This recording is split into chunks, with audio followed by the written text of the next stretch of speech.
Atenge ensobi bagikola bokka nti budget gye bawaanita Amongo gyaddukanyizaako parliament teri speaker yina yali agifunyeeko. Bwe batugamba nti balwanyisa corruption, yes fine, twagala bakwate kwabo.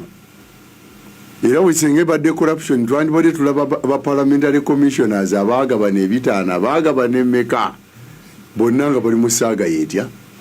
Twandibadde tulaba abantu abaagabana amabaati nga nabo bakwatiddwako ba prime minister n'abalala. Yes. Naye wabaddewo ekyekusike munda kwanita Amongo naye nga kibadde kiralamu nga kiralamu abantu kye batalaba. Ekyokubiri nga bw'otunula ennyo omusango President Museveni gumusinga gutya. Naye ekibuuzo kijja Mwami Magala nti ewa Mwami Tayebwa yo nga tetulaba kye bakolayo. Agamba Tayebwa ali clean. For information bw'otunulira ennyumba ya Tayebwa ne ya Anita Amongo olabika plan yemu. Nkujiki gwotakimanyi nti Tayebwa yazimba ekereziya omuntu omu. Gwomanyi okuzimba ekereziya omuntu omu nga boolaba eyo Our Lady of Fatima ng'omuntu agizimbya omu. Kumanyi ekitegeeza era bagibalanga yali mu 3.8 trillion giyazimba. Kati Mwami Magala bwe tuba twogera ku bubbi mu institution obubbi buno tebwandi tunuulizibwa Anita Amongo. Bwe tuba twogera ku bubbi bwa ssente mu parliament Anita Amongo tazijja mu kabondeeri commission emanyi ssente ez'engeri gye zikola ki gye zifuluma etuulako speaker deputy speaker. Mwami Magala ava sayidi eri nga sinalaba mu mutunuzaamu mudumo ng'oni abadde deputy speaker. Oyinza okuŋŋamba nti nno speaker afuna ssente n'azeegabira nga deputy tamanyi. Kakati bwekwandibadde kufufuza kulwanyisa buli bw'enguzi bwebandibadde eno kino ekiwayinga kiri Anita Amongo ekira kyandibadde kigenze wa deputy ng'ekira kigenze mba commissioners kuba yentabiro. Eggwanga balina ssente babbye ssente emyaka 40 bonna tewali yali akwasiddwa tewali alina judgment tewali alina kimu. Naye ekizibu kyabadde kimu nti Anita Amongo yazanyidde ku ntebe y'eggwanga. Obuzibu bwe buli kastolingizayo. Yes, kati bamemba wa parliament bano nti ng'agizanyirako mu ngeri efaananeka mu ngeri y'okugabagaba eno yaddidde ababaka bonna NRM be yayisizaamu bonna baafuna ku ssente za Anita Amongo. Bwe bamala okufuna ku ssente za Anita Amongo ssemateeka wa Uganda alina akawaayiro article namba ewa ababaka abo obuyinza okujja mu president obwesige. Kuba kati bano majority ababaka nga 350 plus bajjidde ku muntu atya ku muntu omu. Ekyo state teyinza kukizanyirako. Ekyokubiri institutions zonna ng'ogyeko gye mbadde sinnaba kwekakasa nnyo y'amagye endala zonna zibadde zikkiririza mu Anita Amongo. Ate ng'ensobi bagikola bokka nti budget gye bawaanita Amongo gyaddukanyizaako parliament teri speaker yina yali agifunyeeko.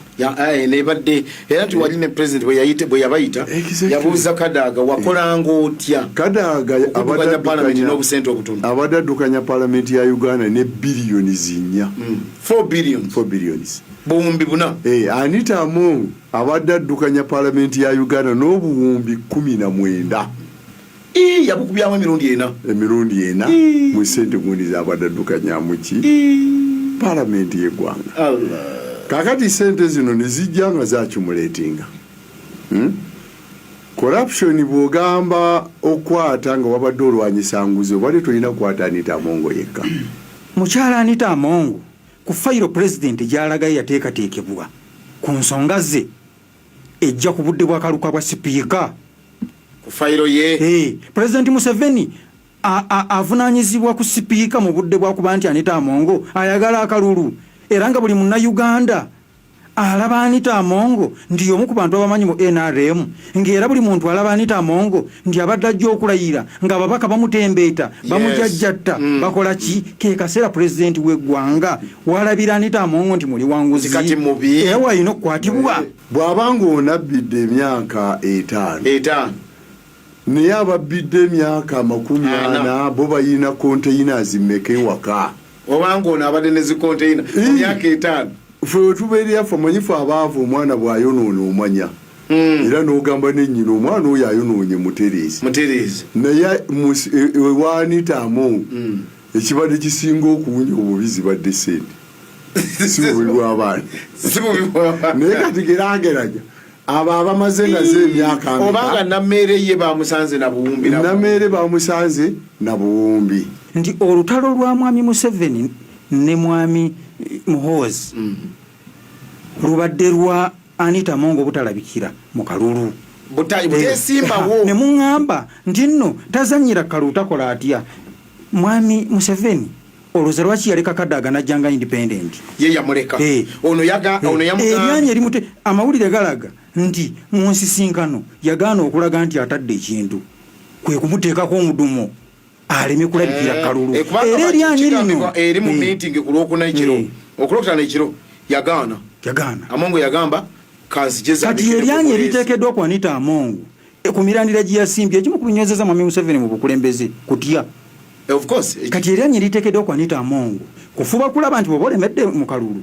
kati okukuba eruzira tojja sinzira luzira kujja kukola ki kujja kuvuganya so amaanyi agateekeddwa okwanita Amongo nandyagadde tugalabe nze nandyagadde Anita Amongo kumulaba nga ali luzira njoke nkakase bwe tumaliriza ekyo batandika okunona n'abalala nga batandika ku deputy speaker ne commission bwetuvaawo tulyoke tukke wansi bwetunywa olukala lw'ababaka bwe balaza ba palamenti speaker babadde akukuta nabo abali byobugagga bitaddemu bo deputy speaker nga taliiko ava saidi eri lwaki taliiko kati omuzannyo oguli wano gw'ebyobufuzi NRM gwetuzannyirako gulimu amawanga mu mawanga nga waliwo ebyana n'abaki byani tannabakubba akamotoka kwe twesibyeko ka buwumbi manya babugasegase